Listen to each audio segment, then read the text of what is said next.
Hello and welcome. Today I hope your coffee is warm because we are looking at all of the cool new cards from Strixhaven and Strixhaven Commander for Commander.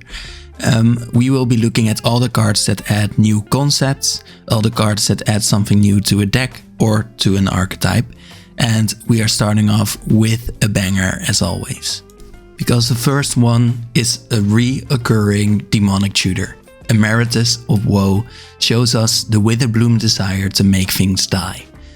It's a 4-mana vampire warlock that enters prepared, and this means that immediately after you could, at sorcery speed, play Demonic Tutor. So you get to search your library for a card. We might all know this one, but it's a really strong card because it tutors for anything. But then, what's even more is that at the beginning of your end step, if 2 or more creatures die this turn, this creature becomes prepared. So this creature could go into any deck basically, because it doesn't even care about your creatures dying. But I think it goes the best in a sacrifice commander deck, because then you can make sure that your creatures die, which is often very easy to do. And of course we had a very popular card from Final Fantasy, Sephiroth, the Fabled Soldier, which is a sacrifice deck. And it's mono black, so Emeritus of Woe goes perfectly in this deck. Any aristocrat deck will be very happy with this, any sacrifice deck will be very happy with this too. But also if you might have a deck where you destroy a lot of your opponent's stuff, this will be very good, because every time you get to search for something. I feel like Sephiroth is extra good though, because it is also a sort of combo deck in that many aristocrats are. But the ability in its transformed way to, as this creature transforms into Sephiroth, One-Winged Angel, you get an emblem with whenever a creature dies, target opponent loses 1 life and you gain 1 life. That's just very good in this, because this means that you will find ways to find your combos, like a Warren Soul Trader, to combo off with a Forsaken Miner and then Sephiroth. You can find all of those cards very quickly. Of course, your opponents will know that once you have tutored twice, a combo might be coming. So very good card to assemble maybe some more complicated combos where you, for example, need 3 cards. But yeah, just very overpowered in that sense. Speaking about sacrifice decks or maybe aristocrats, we have Silverquill the Disputant. And this Elder Dragon, I think, is my favorite from the Elder Dragons that were released. There's a full cycle of 5, of course, in Strixhaven. This one says, each instant and sorcery spell you cast has casualty 1. That means that as you cast them, you may sacrifice a creature with power 1 or greater, so no 0 power. And when you do, you copy the spell and may choose new targets for the copy. Now this is very good because, of course, this archetype works very well with spells and stuff, and we have some very good cards from previous Strixhaven sets that work very well here. For example, Sedgemoor Witch is a card that says Magecraft, so whenever you cast or copy an instant or sorcery, you create a 1/1 pest creature token that gives you a life when it dies. Now, this is very good here because, of course, the 1/1 pests can be sacrificed for the casualty 1, and instant and sorceries that are copied also trigger Magecraft, creating you 2 pests whenever you use Silverquill's ability to cast a copied instant or sorcery. So this works very well together, but there are more ways to break instants and sorceries plus tokens, and I think it's lovely that they are brought together in this commander. Witherbloom, the Balancer, is the most popular for most people right now. It's in the top 32 of this week's most popular commander list, and Witherbloom is just a very fun take on tokens. Its tokens, of course, are always very popular as an archetype, but this is just very different because here you want to play big spells that create tokens. So what happens? Well, first of all, Witherbloom gets cheaper to cast for every creature that you control, and once Witherbloom is out, all instants and sorceries will also be more cheap to cast for every instant and sorcery spell you control. Now, the best way to do this is with using X spells. So you will have a sort of undertone of playing X spells. For example, you can play Awaken the Woods, which is 2 green and X to create X 1/1 green forest dry land creature tokens. That means that once you have, let's say, 12 cards or creatures onto the battlefield as you cast it, this will be this will be 12 cheaper. Or maybe you have, let's say 12. So for just 2 green mana, you will be able to get 12 extra 1/1 green forest dryad land creature tokens that can then also tap for mana, but will also make your other instants and sorceries 12 mana cheaper.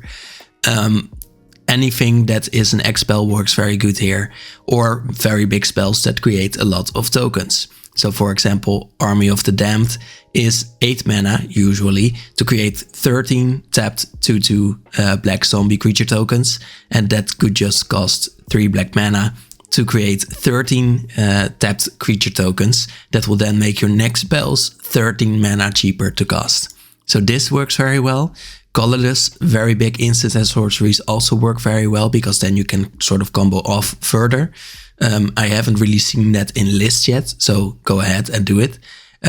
But yeah, this is very fun and can be broken very easily, I feel. The next one might just be for me, but Berta, Wise Extrapolator, is to me a very cool card. Right now, it's only used for now in frog decks, but this works very well in any deck that creates a bunch of ways to put +1 counters on creatures. So what happens? Berta, Wise Extrapolator is a card that says whenever 1 or more +1 counters are put on Berta, add 1 mana of any color. Now, there are more cards that give you mana equal to the amount of power they have or stuff like that, or maybe the amount of counters that they have on them, but they often need to tap for mana. And Berta doesn't need to tap for mana. Berta just says that whenever you put 1 on her, you get a mana. So I feel like this can combo off very easily when you have spells that put counters on creatures and maybe draw more cards and go off like that. Now this works as a commander, but also in a deck that has counters of its own. So my deck, for example, Azuri, will put a bunch of +1 counters on 1 creature. That happens once each turn as well, but has more ways to create a lot of counters on a creature. So this can go off very easily in this deck. But I feel like there are more. Let me know if you think this will work well in a combo or something that you can think of. The next one isn't used at all. Fix What's Broken is a 4 mana sorcery that lets you return each artifact and creature card with mana value X from your graveyard to the battlefield, and you only need to pay X life to get that X. So basically you can choose any mana value basically for free and then get all of the cards back that have that mana value. Now usually in most decks this doesn't really work, but there are some decks, like for example Lure's companion decks, that have a bunch of cards that have mana cost 2 or less that they want a lot of. So basically in a Lure's companion deck, your whole all your permanents will have converted mana cost 2 or less, and you can return them with Lure's as well. I feel like Fix What's Broken really makes this deck so much better, because if you have it, you get to return basically every card that you have back onto the battlefield, every creature and every artifact, or at least a third of them. So then it must be very good, but I feel like Lure's companion decks aren't very popular on their own, but maybe there are more decks where there's a really high focus on a certain amount of mana for your artifacts and creatures. Maybe this works in more decks, but this is just what I could think of. This next card also could get into a lot of black decks. It's Grave Researcher, and it's 3 mana for a creature that says at the beginning of your upkeep you surveil 1. Now there's one deck that is already very happy here. Then if there are 3 or more creature cards in your graveyard, this creature becomes prepared, and then you can for 1 mana reanimate, which is a sorcery that puts target creature cards from the graveyard onto your battlefield under your control. Now it's a graveyard, so it doesn't even need to be your graveyard. So you can keep those 3 creatures in your graveyard and make sure that every turn you get to return a creature from your opponent's graveyard if you want. You do lose life equal to the card's mana value, but usually you don't really care about this if you get something good. Now the deck I was talking about is Mirko the Obsessive Theorist. This is a Surveil deck, so it's already very happy that Grave Researcher surveils. But then at the beginning of your end step you may return target creature card with powerless then Mirkos from your graveyard to the battlefield with the finality counter on it. Now of course this is already a reanimator deck, and of course it becomes very happy when it finds a card that loves to surveil and reanimate at the same time. But reanimate is just a card that goes into any black deck because there's a lot of mill there and already usually a lot of reanimating doing. Silverquill's thing for this set is Repartee, which is whenever you cast an instant or sorcery that targets a creature, you put a +1 counter on each creature you control. Now, this makes me think instantly of another card, so I feel like it's a little bit sad that Stirring Hopesinger isn't used that much. But I also feel like this could also be a combo in many ways. So this one's Repartee ability says that you put a +1 counter on each creature you control, so whenever you target a creature with one of your instants and sorceries. So, of course, Stirring Hopesinger becomes stronger. It's a 1/3 at first, but then it has flying and lifelink, so more power and toughness is good on that. But I feel like if you have something that targets Repartee, puts a +1 counter on creatures, maybe gives you mana back because of it, or maybe untaps stuff because of it, this can become a combo very easily. Of course, there's one type of commander that is really happy with this. Which is, for example, Feather the Redeemed, which was to me the first thing that made Boros come out of its rut when it was released during War of the Spark, I think. A Feather says whenever you cast an instant or sorcery that targets a creature you control, you exile that card instead of putting it into your graveyard, and if you do, you return it to the hand at the beginning of the next end step. So you recycle targeting cards every time. And then every time now you can also put a +1 counter on every one of your creatures. This makes it go white deck again, which is again the usual Boros thing. But I think it works very well here because of course it is already very good at going white because it's Boros, but then it's also becoming stronger and usable in that sense. So immediately this reshapes the deck, I feel, once you have it out on the battlefield. The next Merfolk, of course, goes into any Merfolk deck, but I feel like this is the stronger version of the Emeritus from blue. The Emeritus just is really hard to trigger. Harmonize Trio is a 1-mana Merfolk, which is already pretty good for Merfolk decks usually, that says you can tap it to tap 2 untapped creatures you control, and this creature becomes prepared. Now, this, of course, you can't do many times in a turn unless you are in a Merfolk deck, for example, because then you have many ways of then untapping creatures again. But once it becomes prepared, you can use or pay 1 mana to brainstorm at instant speed, which says draw 3 cards and put 2 cards from your hand on the top of your library in any order. Now, there's one specific Merfolk commander that I feel should be very happy with this, Hakbal of the Searching Soul, because it's also a sort of top deck commander, and of course putting 2 cards from your hand on the top of your library is very good with this. So Hakbal, first of all, is a Merfolk commander that says at the beginning of your turn, each Merfolk creature you control explores. So that means that you want many Merfolk in your deck. Then whenever, and I guess exploring wants you to know what is on top of your library. So for example, if you put with Brainstorm a land on top of your library, you will be able to put that back into your hand then next time you explore with a Merfolk. So in this way, Brainstorm can become basically a draw 3. Of course, this is very good, but there are even better ways to use this trio. The best way, I feel, is in the commander Wan Shitong All-Knowing from the Avatar set. This one says, when Wan Shitong enters, target non-land permanent's owner puts it into their library, second from the top. And why is this good? Because whenever one or more cards are put into a library from anywhere, you create 2 1/1 colorless spirit creature tokens that can't block or be blocked by non-spirit creatures. So, of course, these tokens are very good, but again, we have tokens that can help tap with the Harmonize Trio to get it prepared. And then Brainstorm says you put 2 cards from your hand on top of your library. And this means you again trigger 1 Shitong. So this card really needed this trio to get in there. I feel like this will maybe bump it up a bit in power.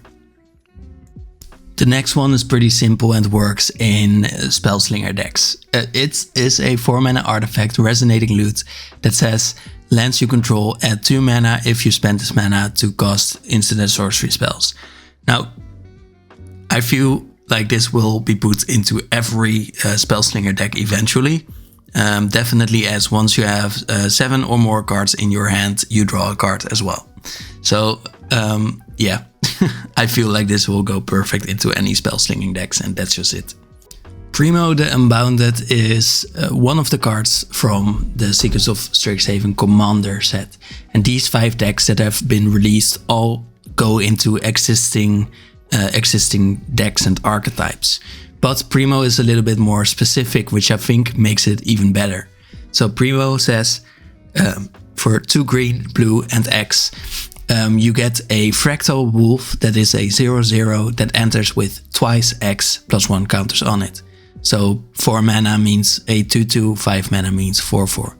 Whenever 1 or more creatures you control with base power 0 deal combat damage to a player, which you might think how, but +1 counters, create a 0/0 green and blue fractal creature token, put a number of +1 counters on it, equal to the damage dealt. Now this goes into one particular deck, aside from its commander deck of course, which is Saxara the Exemplary.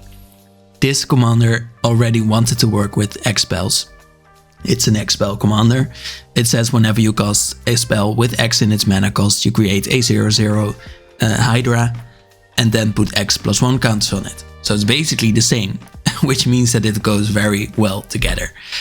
So this is basically your second commander in this deck, and I really love effects like that, and I feel like this will bump it up in popularity, aside or together with all of the other cards of course that were released here that work well with X spells. The X spell archetype will be very happy with this. Advanced Reconstruction goes very well into any exile archetype. Advanced Reconstruction says, well, it's a class, and when you play it, it already has the ability to, at the beginning of your first main phase, mill a card, then exile a card from your graveyard at random, and you may play the exiled card this turn. So every turn you get a new card, so basically draw 1 every turn. But basically, and then for 2 mana you get to level it up to level 2, and whenever 1 or more cards leave your graveyard, this class deals 2 damage to each opponent. So that of course works very well with well, exiling anything from your graveyard every time. Also with reanimation of course, or stuff like that. And then for 2 mana you can level it up again, and spells you cast from anywhere other than your hand cost 2 less to cast. This is very good for exile type decks. For example, we have Prosper Tomebound, which says at the beginning of your end step you exile the top card of your library and you may play it this turn. Those spells will be 2 less to cast if you have this fully leveled up. That will be 8 mana, so it's a lot of mana, but then it becomes very strong, and also you get to exile something from your graveyard to play it every time. And that means that you create a treasure token. So Prosper will help you get to that very high level of advanced reconstruction. So I really like this in this deck. And that was it for today. I hope you like this new style of me talking a little bit more about in which decks these cards go. Let me know in the comments. And with that, I'd like to thank you for watching and wish you a very nice day. Bye.